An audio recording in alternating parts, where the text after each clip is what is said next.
Hello, si Kuya Nats pong muli. Ang video ito ay bahagi pa rin nung video natin tungkol sa pagsasize ng conductor at breaker para sa motor. Pinakita natin dun yung procedure, paano tayo magsasize ng conductor, branch circuit breaker, feeder at saka feeder protection para sa grupo ng mga motor. So, pinakita ko sa inyo yung procedure sa nating kukunin at ipinaliwanag kong isa-isa. Ang hindi ko ginawa, gumawa ng calculation katulad nito. Sabi ko part 2 na lang dahil sa haba ng video na yon. So ngayon, ito, makikita natin, meron tayong value sa apat na motor at yan, isa-size natin ang breaker, ang conductor, ang feeder at saka ang ating feeder protection. Kaya lang, ang tanong, naisip ko, saan galing ang mga values na nakasulat dito? Yan ba talagang sa papel na lang natin nakikita sa mga calculation problem? Kaya wala tayong masyadong mental picture sa sizing ng motor, sizing ng aircon, na paghahalo tuloy natin. Dahil wala tayong idea sa mga values na ito. So yan ang gagawin ko.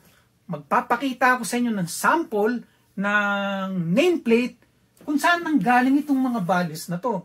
Bakit tayo nabibigyan ng mga problema na may mga values na binibigay sa atin? So, umpisahan ko na. Dive kaagad tayo. Ngayon ito, sa 4.30, 1.7 na article tungkol sa pagsasize ng ating installation sa motor, nakalagay dyan ang mga markings na nire-require ilalagay sa motor. So, ang mangyayari, yung manufacturer ng maggagawa ng markings. At yung markings na yan, nakalagay yan sa nameplate. Mababasa natin sa nameplate. Ayan o, ang dami. So, halos required ng PEC hanggang dito. Tapos ito, dagdag. Pero, mahalaga lahat yan. May ibig sabihin yan at yan ang gagawin kong paliwanag sa inyo. Isa-isa ito. Para next time na makita ninyo na ang isang motor may nameplate, hindi kayo blanco. Kahit DIY lang kayo. Baka ma-interest kayo na basahin yung nameplate para matesting kung anong nalalaman ninyong impormasyon tungkol dun sa motor. Ma-interest kayo. So yan, gagawin natin. O umpisahan na natin. Maglalagay ako rito ng sample ng motor nameplate. Ginawa ko, kinopya ko na lang yung mga inputs. Ayan, no? So, lalagay natin. Yan ang ating sample ng manufacturer nameplate. At iisa-isahin natin ang mga input dito. Sa huli, palagay ko, igagarantiya ko sa inyo na maintindihan ninyo at may interest kayo. Next time, makakita kayo ng nameplate. Kung ano mga nakalagay dyan. Okay? Manufacturer's name. Huwag natin babaliwalain yan. Tingnan din natin kung sino may gawa. Halimbawa, yung motor, Hitachi yung manufacturer. Tapos, bibili tayo ng motor. Yung isang motor na available, Del Monte. Siyempre, exaggerated lang yun na may Del Monteng motor. Siyempre, yung Hitachi na ang pipiliin natin dahil quality. So, mahalaga yung manufacturer's name. Ngayon, ang unang input natin ay itong horsepower. Horsepower rating. Mahalaga yung horsepower dahil dito nga sa procedure natin para malaman ng full load current na gagamitin natin para malaman natin ang size ng conductor tsaka branch circuit ng motor, horsepower ang ginagamit natin. Yan, galing yan sa nameplate. So, ito ang mauuna. Ano ba yung horsepower? Ano ba ito? 1 horsepower. Tingnan natin. Ito. Ang 1 horsepower, itong nakasulat dito. Ano yan Output power. Yan na yung power na magagamit natin doon sa binibigay ng motor. Okay? So, iba yung input power, iba yung output power. Yung pag-plug natin, yun ang input power. Yung lalabas na nagagamit natin gumawa ng trabaho, yun ang horsepower rating. So, ito, yung 1 horsepower, gumagawa yan ng mechanical work. Pero, convertible din yan sa electrical work na ito ang value, 746 watts. Ang ibig sabihin nito, kung meron kang 50 watts na ilaw, divide mo itong 746 watts by 50 watts. 15 ilaw yung mapapailaw mo na 50 watts ang rating. Yan ang power ng 1 horsepower sa electrical power. May katumbas din yung 1 horsepower. Sabi nga natin, mechanical work yan. Ito, ang katumbas niyan, 33,000 foot-pounds per minute. Ibig sabihin, kung meron kang 1,000 pounds, sa loob ng 1 minuto, mapapaangat mo yan by 33 feet, 33,000 foot-pounds per minute. Kinuha yan sa power ng kabayo. Tinesting niya, ang kabayo talaga pinag-umpisahan niya, kaya nga 1 horsepower. So, isa pa, pwedeng 550 pounds, 1 foot, aangat yan per second. So, gumagawa yan ng mechanical work. Halimbawa, yung automatic garage door o yung automatic gate opener, nakakapagpagalaw siya, may power siya para pagalawin itong mga bagay na to. Ano pa? Yung water pump, pwedeng gamitin natin yung horsepower rating para malaman natin ganong kalakas natin maitutulak yung tubig mula rito papunta ron o mula rito pataas. Ano pa? Sa mga pabrika, motor, halos ang nagpapaandar ng kahit anong kilos o galaw ng mga makina. So, yan. Ang horsepower rating ay mechanical output work. O kung susumahin natin siya sa electrical work, 746 watts per horsepower nga ang katumbas niyan. Kung kukunin natin yung lakas ng kuryente, ito yung formula dyan sa output power. Current times voltage sa single phase. Pero sa 3 phase, multiply pa natin yan by square root of 3. At ang equivalent ng square root of 3 ay 1.73 o halos 2. Ibig sabihin, para makaproduce tayo ng trabahong 746 watts papailaw, kalahati lang ang kuryenteng kailangan natin sa 3 phase kumpara sa single phase. Yun, ganun yan. Ano naman ito na for single phase at for 3 phase. Itong formula na ito ang input power. Ang output power ito. Yan. Ang input power, mas malaki ang kuryente na kailangan natin dahil pa-factor in natin yung power factor at saka efficiency. So, yan, papaliwanag natin. Sa ideal na mundo ng power at ng energy, pinaka maganda sana, yung ating output, yun din ang ating input, 100%. Wala tayong katalo-talo, walang bawas yung energy input natin sa energy output. So, halimbawa, ang output natin, 1 horsepower na ang katumbas, pag kinompute natin dito sa formula na ito, 3 phase, for 3 phase, 460 volts, ang kuryenteng kukonsumahin yan, 0.94 amperes lang. So, ang input, kung yan ang output, ideally, 1 horsepower, ang kain ng kuryente, 0.094 din. Kung ang power factor ay 1, lalabas dyan, pagkatapos sa, ito kasi, windings ng motor ito. Ito naman yung shaft. So, dito, ang kuryente, gagamit tayo ng kuryente dito, nakakaubos din dito ng kuryente para mag-produce ng magnetic field. Yung magnetic field, kailangan natin para umikot kasi yung motor So, kumukonsumo yun ng kuryente. Pagdating naman dito sa ating shaft, yung available na power na kasi mula rito, ano pa lang ito? Apparent power. So, mababawasan yan. Ito, actual power na. Pero nauubos pa rin yan dahil merong friction at saka may heat. Finally, ang magagamit na lang natin dyan na output power, mababawasan yan. Ang percentage na bawas niyan, etong efficiency ang magsasabi. Halimbawa kung 0.9, naubusan tayo ng 10% na power sa friction at saka sa heat. Yun ang ibig sabihin nitong drawing na to. Meron tayong losses sa ating kuryente mula sa input papunta sa output para sa magnetic field, para umikot ang motor, at saka ang friction at saka ang heat, talagang nakakabawas yan ng power na finally magagamit natin. Yung useful power. So, ganyan ang nangyayari.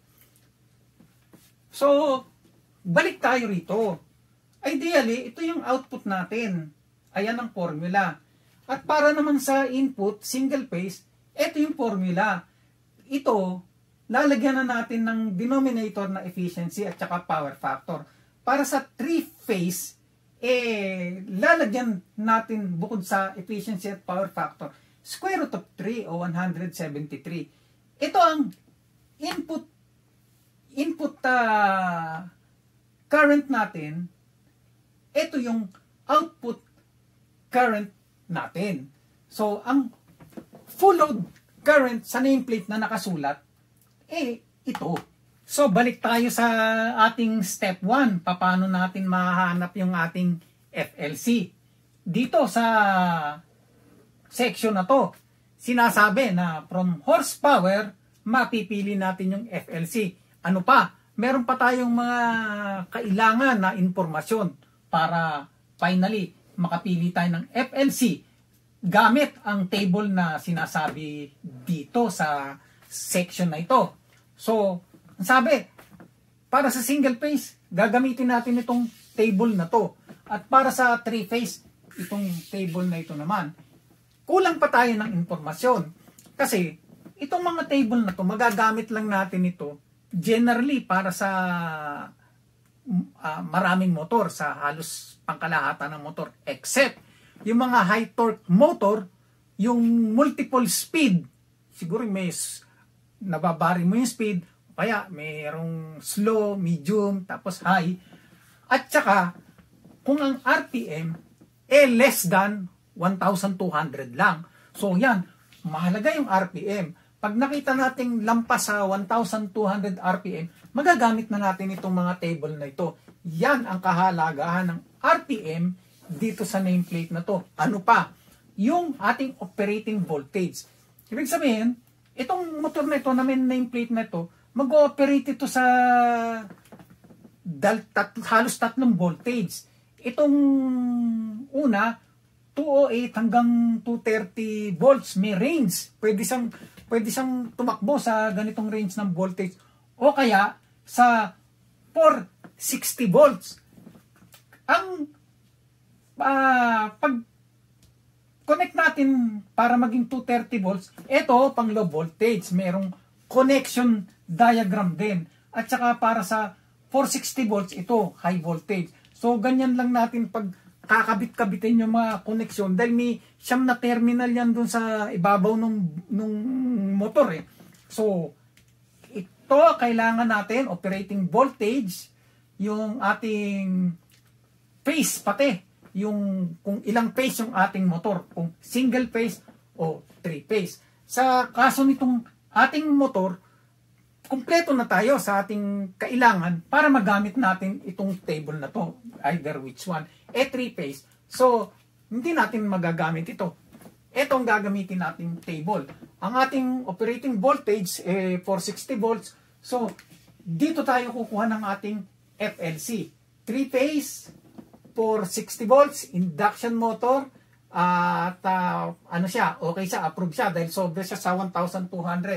So, 1 horsepower, ididiretso natin dito, tapos 460 volts pababa, ayun ang ating FLC. 2.1 amperes. Tandaan nyo yan, 2.1 amperes. Ngayon, babalik tayo dun sa ating kaninang ginawa. Ito. Balik tayo riyan. So makikita natin sa PEC table para sa 3-phase, ang FLC natin na value ay 2.1 amperes. Pero ang nagiging talagang output current natin ay 0.94 amperes lang. Pero sa nameplate, ang ating FLC, ang nameplate FLC natin, 1.8. Bakit mas maliit ito kaysa dito sa FLC sa PEC table? Kasi itong value na to, tukoy na natin ang efficiency at saka ang power factor nitong motor na to. Ayan, 0.73 at 0.7. Balik tayo dun sa formula na pinakita ko kanina.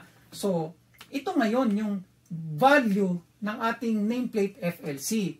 So, yung ating 1 horsepower na equivalent to 746 watts, di-divide natin by 460 volts, tapos yung ating square root of 3, tapos kasama pa yan yung efficiency, 0.73, at saka yung ating power factor. Ang lumabas, 1.83 ito. So, lumalabas na mas inefficient yung FLC na nakasulat sa PEC. Actually, yung mga FLC nakasulat dun, worst case scenario ng motor. Kumbaga, may ganito kang motor, mas efficient, gusto mong palitan, kasi ang motor naman, nasisira yan, so papalitan mo. Yung calculation natin dito sa branch circuit conductor breaker at saka hanggang dito sa feeder protection, ang values ng ating mga gagamiting equipment dyan, tsaka conductor, babase natin sa worst case scenario. Ito na nameplate natin na value ng ating FLC, gagamitin lang natin sa overload protection para swak na swak na narrow down na natin dun sa actual na requirement niya sa overload. Yun. Ganyan yan. O ngayon, step 2 na tayo. Yung size ng ating overload protection dito, ang procedure sa section na ito. At ang sinasabi dyan sa section na yan, yung mga motor na marked with service factor greater than or equal to 1.15 at saka temperaturized na merong less than or equal to 40 degrees centigrade na temperature rise, 125% ang imumultiply nating percentage dun sa nameplate para makuha natin yung rating ng overload protection. Yung ibang mga motor na walang ganitong nakasulat, 115 lang. Sa kaso ng motor natin, ayan, ang maximum temperature niya ay 40 degrees centigrade. So, pasok siya sa 125. Dalawa yung ating pagbabasihan sa 125. May service factor pa rin siya na 1.15. Ibig sabihin ng service factor, yung motor, magagamit natin ng 15% more sa rated current. So, pwede pa natin siyang dagdagan ang load. Panaka-naka, hindi siya madadamage. At saka yung ganitong may service factor, pag tumakbo siya sa rated current, hindi siya masyadong mag-iinit. So, yan ang ibig sabihin nitong dalawang ito. Tsaka, itong overload protection at itong formula na to, magagamit lang natin yan pagka ang duty ng motor ay continuous. Yung magtuloy-tuloy, yung 3 hours or more. Karamihan naman ng motor, talagang pag pinaandar natin, naka-design yan para tuloy-tuloy. Babalik lang uli ako sa paliwanag ko sa efficiency at saka sa power factor. Kasi parang bitin yung paliwanag ko kanina. So, ganito. Yung ating input power, meron niyang 1.8 amperes dito sa particular na motor na to. So, ang apparent power natin na ang units ay VA, ang input ampere natin, yung nameplate FLA. Ito. So, ang output na ibibigay ng FLA na ito ay 1 horsepower. Ito, rating ng ating motor. At yung 1 horsepower na yan, equivalent yan sa 746 watts na theoretically, merong 0.094 amperes na ibibigay na output. So, ngayon, ano itong power factor? Itong power factor ang magsasabi sa atin anong bahagi ng 1.8 amperes ang natira para sa real power, yung available para makagawa tayo ng mechanical work. At yung 30% ang magbibigay sa atin ng reactive power na magpo-produce ng magnetic field para mapaikot ng winding yung ating stator, gumana yung motor para magkaroon ng available na mechanical power na pagka ang efficiency ay 73%, 27% ang nauuwi sa init sa available mechanical power na yan.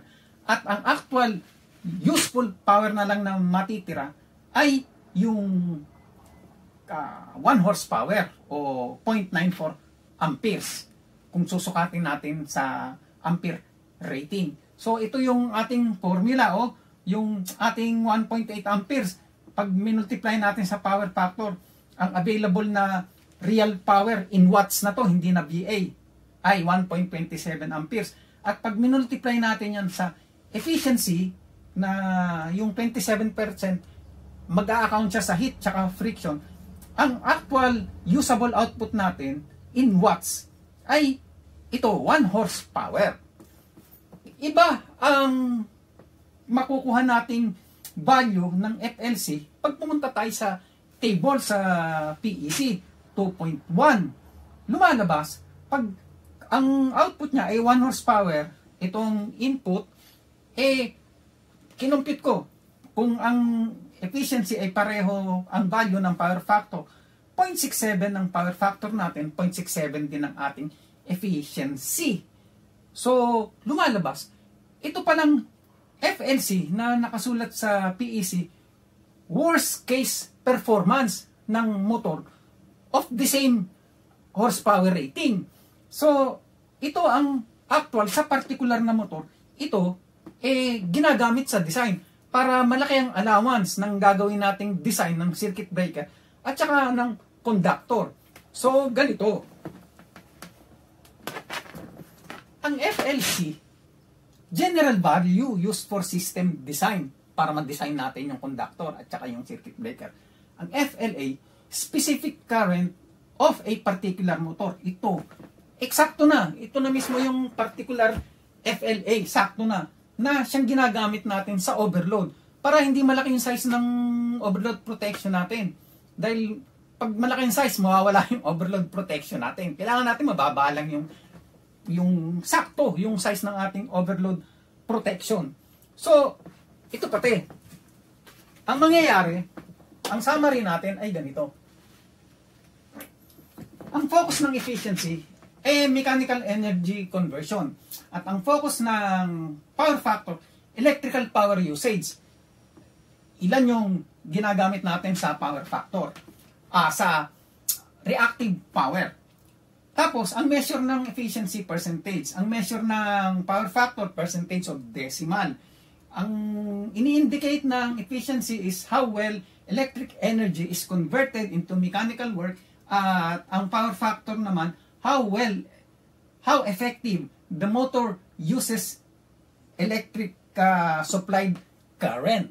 So, pagka mataas ang value ng ating efficiency, less ang energy na nakukonsumo o na waste natin in the form of heat. Mas malaki ang usage natin. Pag mataas naman ang value ng power factor, mas maliit ang reactive power o yung kuryenteng kinukonsumo natin para sa magnetic field ng ating motor. Hertz naman ang tatalakayin ko.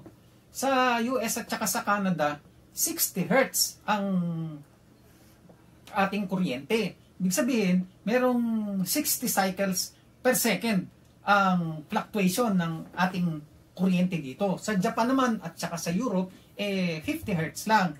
Ngayon, ang motor, katulad nitong isang ito, ang ang hertz nito value ay 60 lang. Pero may mga motor na 50 to 60 hertz. Ibig sabihin, yung insulation type niya hindi masyadong sensitive sa hertz value. Kung ang cycles per second ay 50 o 60. Ibig sabihin, mahaba yung kanyang tolerance para magkaroon ng damage. Pero itong hertz na to, malaki ang epekto niyan sa mga electronic component. Dahil dito sa pinapakita nating formula sa inductive reactance at saka capacitive reactance. Itong mga reactance na to, opposition to current ito, katulad din ito ng resistance o may ohm value. Pero sa alternating current kasi, nagkakaroon na tayo ng ganitong opposition to current. Iba ito kaysa direct current na puro resistance lang ang value ng opposition to current.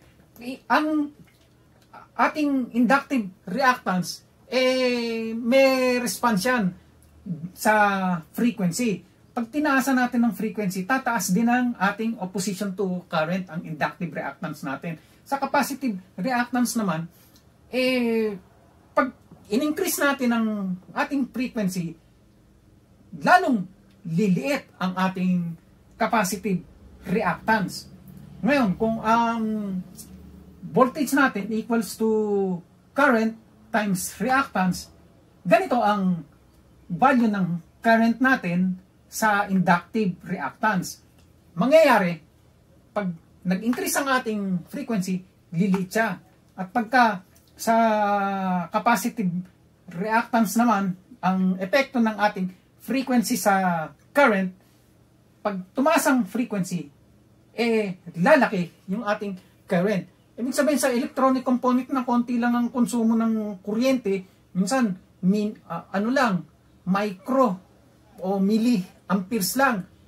Pag may fluctuation, ang laki ng epekto sa ating mga electronic component. Kaya nakakasira pag pabago-bago ng frequency. Kaya yung item sa Japan, hindi magamit sa Amerika dahil madaling masisira dahil 50 Hz lang yon. Yan ang kahalagahan nitong value ng Hertz. Dito naman tayo sa NEMA Design Code Letter. So, ito ay, ang indication nito ay tungkol sa operating characteristics ng motor. Meron tayong 4 na particular na design code. Ang design code A, merong normal starting torque and high starting current. Itong mga motor na to, naka-design ito para sa mga brief, heavy loads, yung nakapabugso-bugso. Ang design code B, normal starting torque and low starting current.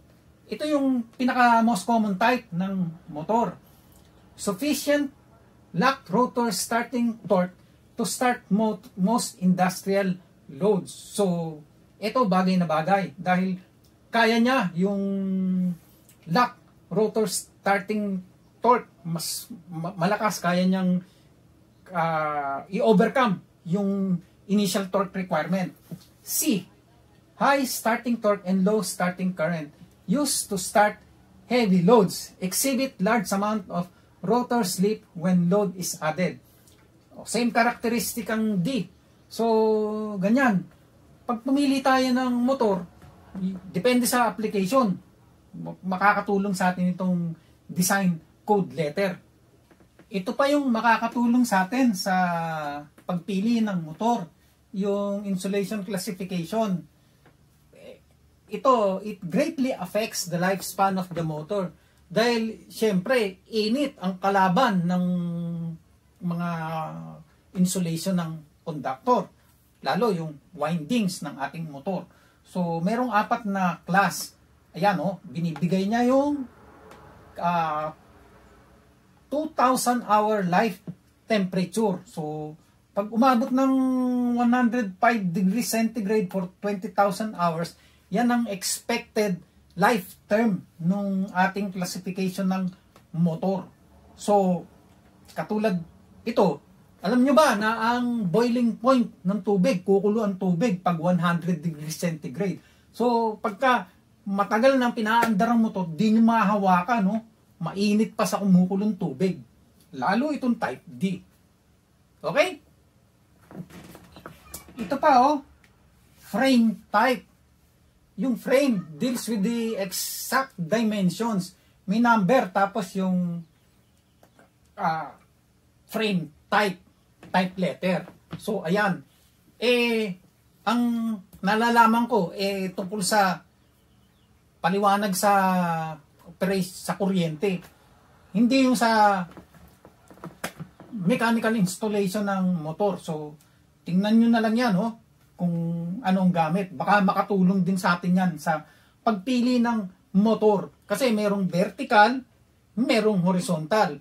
Merong, halimbawa, iba yung motor sa kayuran ng nyog, iba naman yung motor na kinakabit dun sa condensing unit ng mga aircon nasa labas.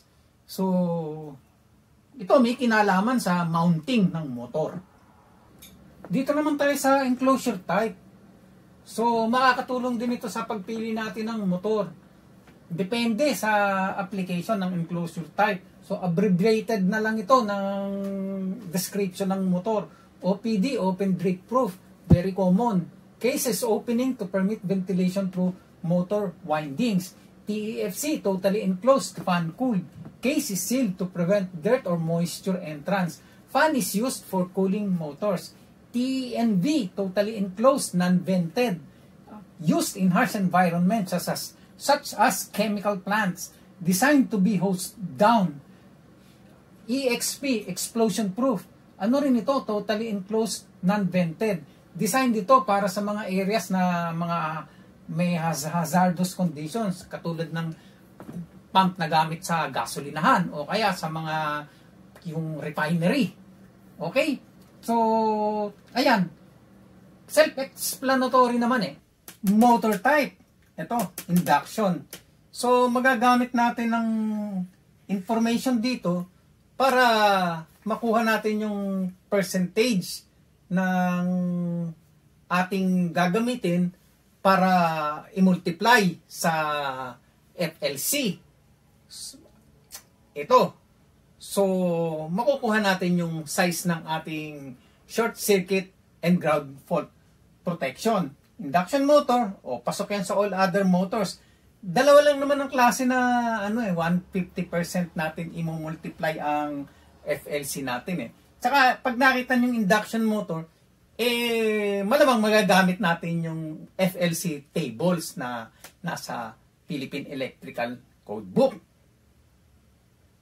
Ito pa, lock rotor code letter para ma-determine natin yung lock rotor ampere.